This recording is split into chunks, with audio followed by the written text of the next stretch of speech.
Ryan Watkins.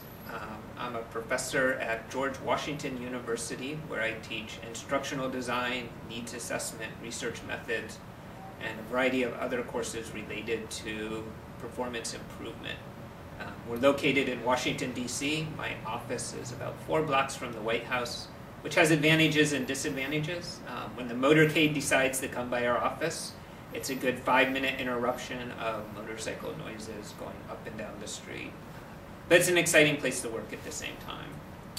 My first exposure to performance improvement was as a graduate student, coming out of an undergraduate in math education and going into a graduate program in instructional design, which my brother had recently graduated from as well. My first course was with Roger Kaufman, who was my biggest influence from that point forward in my professional life, and a large part my personal life as well. But he was really the introduction to me into the field, into the discipline, and understanding how research plays a significant role, and the role of the academic side of a profession to support and to learn from and to grow with the practitioner side. And it really takes both to move a discipline forward, to not let it stagnate, to not let it become a craft, to continue in and to develop fully as a discipline and a course of study for students and others as well. Based on those experiences, he convinced me to stay on for a doctoral degree, and after teaching in South Florida for a while, I moved to Washington to work at George Washington University. As I said, he was definitely the biggest influence in my professional career, though there were other significant ones, with John Keller being there at Florida State and Walter Dick also being there, and they played significant roles in my development as a professional as well. A variety of books have had significant influence on me, and I think some of them we have to go back to what are some of the core theories that drive our profession and our discipline, and really set the grounding for how we should think as professionals when we go in. We often like to focus on the applications. How do I do this? What do I do next? What's the top 10 list of things I should do, the checklist? But there's the place for theory in our thoughts and how we address problems and what are the theoretical bases.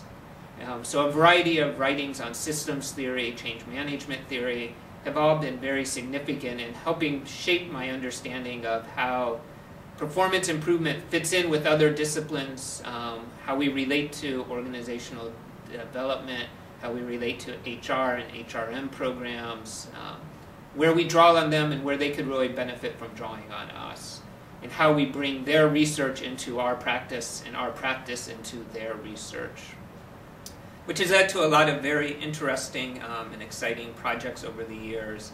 And I think that it allows me to, both in an academic role, to work with students and see how they apply and how they learn about the processes, the theories, how they develop, as well as then do consulting roles where I can go out and work with clients and bring those experiences back into the classroom.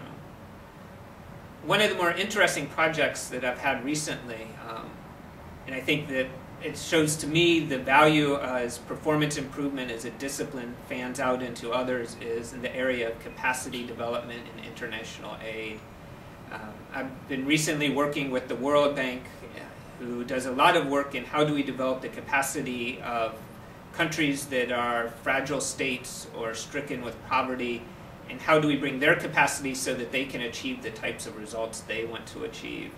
And it's really an area that's looking for performance technology, performance improvement, but they use a different language. They don't quite understand how it links up. They often come from NGOs or government agencies. They're not necessarily looking to the private sector for guidance, for better or for worse. So it's been interesting to see how we can translate the language of performance improvement into the language of others and talk about it in terms of, well, how do you develop capacity? What are the capacity gaps, rather than what we might classify as needs, looking at capacity gaps? How do we apply a variety of interventions or activities to improve the capacity and evaluate those results and keep everything very results focused? So it's been a fascinating process over the last several years of working with people who speak a different language, and it's not the language necessarily of business like we're often read about in many of our publications, but it's the language of NGOs and development agencies that are working in third world countries, and seeing how that also relates so closely to what we do. Again, highlighting how interdisciplinary really our field is and how much we draw on others. Part of that has also led me to look at the research of others, because I think too often we just focus on our own research. We read our own journals and we turn around and we publish in our own journals, and it's very cyclical, and it doesn't really help us bring others' ideas and get our ideas out to others. So for the past several years, I've been reviewing 30+ journals from a variety of disciplines, from management to marketing to nonprofit management, to psychology to organizational behavior to organizational design, and trying to pull out what are some of the primary lessons that other disciplines are learning that we should be trying to bring into our practice as well.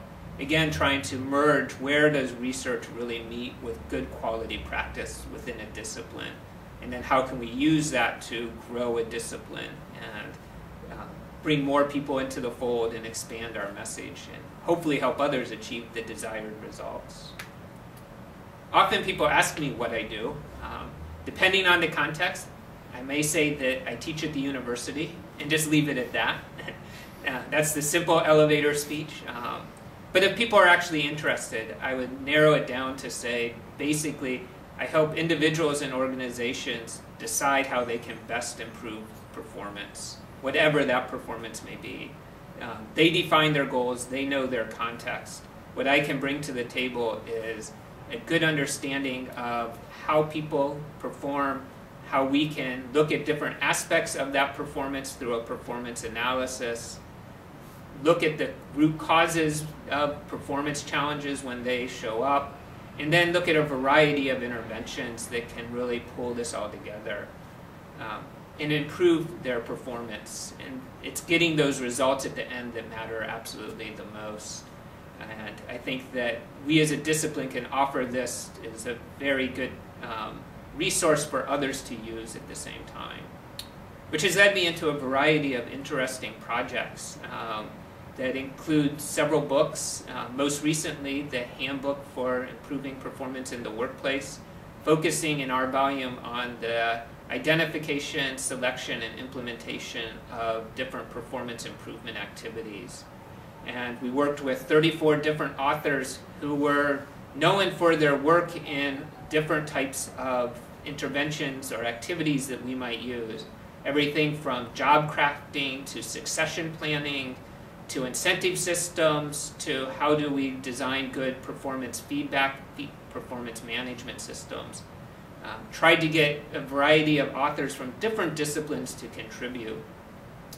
One of the more exciting parts of that project was we actually interviewed the authors. So they wrote the chapters and they provided great content, but we wanted to add the face and the context. So we did podcast interviews with 25 of the 30 authors so far. We hope to wrap up the others in the coming future. And we posted those to our website at needsassessment.org, and we allow people to listen to the authors who are experts in their own area talk about how their intervention could be of value depending on what types of performance challenges you're running into. And again, this allowed me to build a research base outside of our own discipline where we could bring the knowledge of people from a variety of fields together to really address the core challenges we face in organizations when we're trying to improve performance. The future of performance improvement, I think, is quite stellar. There continues to be a number of performance problems. Every time I watch the news, there's a new problem that could use some resolution, it seems. But we also have some challenges. Our history has taken us from a variety of different perspectives into an area where we're getting pretty good, I think, at being able to identify what are the performance problems. But what we haven't always quite figured out is, do we have a systematic process then for matching those performance problems to solutions that will actually achieve the results that we're looking to accomplish. And this is hard. This is where some people would say it's where the art and the science intermingle, and there can be no easy formula to drive it. But at the same time, I think there's got to be good guidance that we can provide practitioners. It should not be something that takes 30 years of experience to learn how to do. Just as you're ready for retirement, now you're beginning to figure out how to do this really well. And then how we can teach that to students. And that takes me back to my university life, of how I can take that research then on how we do this and do it well, and then how we can get people to develop those skills quickly and go out and start achieving those results early in their professional career and achieve the type of significant results that we know are really important, the types of results that achieve really significant goals for organizations, and as well as improve our society and the types of results our societies are looking to achieve as well. So I think all in all, it's a very bright future, but there's a lot of work ahead of us. And it's going to take this good merger of research, both within our own discipline as well as in other disciplines, as well as practitioners bringing to that research what are the real cases that we have to deal with and how we can best do that in a professional setting, I think is the future. Thank you very much.